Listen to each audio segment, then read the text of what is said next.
اسماعیل بن جعفر نے بیان کیا، ان سے ابو سہیل نے، ان سے ان کے والد مالک نے، اور ان سے طلحہ بن عبید اللہ رضی اللہ عنہ نے کہ ایک اعرابی پریشان حال، بال بکھرے ہوئے رسول اللہ صلی اللہ علیہ وسلم کی خدمت میں حاضر ہوا۔ اس نے پوچھا، یا رسول اللہ صلی اللہ علیہ وسلم، بتائیے مجھ پر اللہ تعالیٰ نے کتنی نمازیں فرض کی ہیں؟ آپ صلی اللہ علیہ وسلم نے فرمایا کہ 5 نمازیں، یہ اور بات ہے کہ تم اپنے طرف سے نفل پڑھ لو۔ پھر اس نے کہا، بتائیے اللہ تعالیٰ نے مجھ پر روزے کتنے فرض کیے ہیں؟ حضرت صلی اللہ علیہ وسلم نے فرمایا کہ رمضان کے مہینے کے، یہ اور بات ہے کہ تم خود اپنے طور پر کچھ نفلی روزے اور بھی رکھ لو۔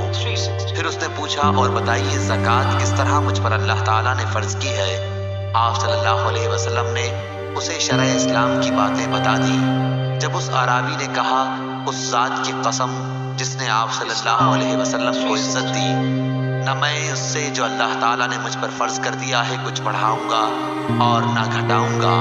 اس پر رسول اللہ صلی اللہ علیہ وسلم نے فرمایا، اگر اس نے سچ کہا ہے تو یہ مراد کو پہنچا۔ کیا آپ نے یہ فرمایا کہ اگر سچ کہا ہے تو جنت میں جائے گا؟ صحیح بخاری حدیث نمبر 1891۔